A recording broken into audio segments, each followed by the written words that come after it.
everybody, it's Rich. Welcome back to the old Swedes farm. Garden update number 1. Finally, what is today? Today's the first day of summer, June 21st. First day of summer, and we still don't have everything in. This has been the tale of multiple woes. We were going to plant, with our zone 4B, we were going to plant Memorial Day. Well, we had storms and rain and wind and lightning, and it didn't work. The next weekend we were going to plant, my daughter got really sick. So we got out here and did stuff. We had to put all the garden fabric in. You have to wait for a calm day to do that. Then you have to burn the holes in the fabric. Well, you can only do that when it's calm too. So we've been waiting for calm days. In fact, the final row we burned today. Then we had to bring all the dirt in for the tubs, and the guy brought the wrong dirt. He brought all this clay stuff. Then, once we get that, it takes about 9 or 10 wheelbarrow loads of dirt to come from the big pile out to the tubs. I can only do like 1 tub a day because I'm beat after shoveling and dumping and lifting 10 loads of dirt. Anyways, we finally got some stuff in I want to show you. I'm happier than heck, but it's been tough. The past 3 days, I apologize if it's really windy on the microphone. The past 3 days, the temperature's been near 100 with a steady 25-mile-an-hour wind. It has been like a blast furnace out here. And some stuff, I'm not sure some stuff is even going to survive. We'll see. But let me show you what we got in after that long intro. Row number 1, we got our red cabbage. Red cabbage, everything is just like our pots. We used 4-inch pots to plant it. There's 18 to a flat, so 18 holes. So 18 red cabbage, 18 regular cabbage, green cabbage. We've got broccoli.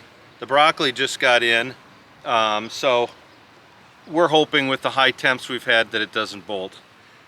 We've got 2 kinds of eggplant, and one of them already didn't survive. Then our peppers start coming. Pepperoncinis, habaneros. Then we've got 3 rows of green pepper, green pepper, green pepper. Then red peppers, yellow peppers. Then poblano for about half the row, and I can see one's already dead. But some green peppers at the end. And finally today, Brussels sprouts, the final 18. Now I got to get some stakes up all the way, not the habaneros obviously, but 4 more rows of stakes that will hold the peppers up. We just get so much wind, we got to stake this stuff. The tubs, let's see, red onions in the back, red potatoes and white potatoes. This one, what's this tub here? The radishes and carrots. Radishes and carrots. We've got carrots. And kohlrabi. Kohlrabi.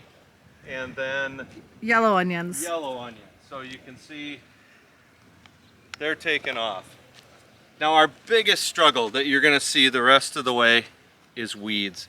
The gal who was here didn't use this area, and it just weeds, weeds, weeds. So we are trying to make up for 20 years of neglect. And we're in our year 3 of this.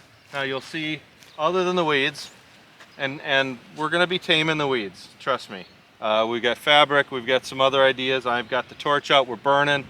But in here, 2 kinds of peas on the far row, battling with some weeds. This side's a little better.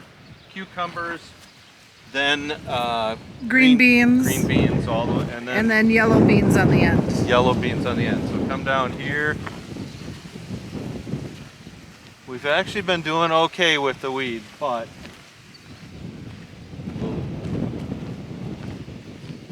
here's our next project. We've got 8 different varieties of tomatoes, 5 plants per variety that are going to feed up into here. We're already starting to trellis them up. We just got to come in and weed. It's kind of our Friday project. Weed the base, and then we're putting garden fabric down here. That should be bulletproof there. Down here, stick around the end here.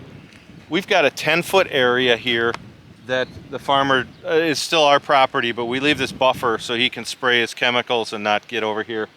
I rototilled some areas, and we're going to put some fabric down. But down at the very end, you can see we've got acorn squash. Acorn squash, in my experience, love to mound. And so we've made a row, and they're just going to mound over that fabric and probably cover that whole area. And I'm going to do multiple plantings of acorn squash in the back area here, maybe some pumpkins. Out here, as you can see, the weeds, I just mowed the weeds. I'm just sick of this stuff. But well, it's so much crabgrass in here. Yep. So it mowed it down really short and then just started pulling and burning. What I've got here is our rattlesnake, Georgia rattlesnake watermelon. And my rototiller, I'm going to till around a little bit and burn again.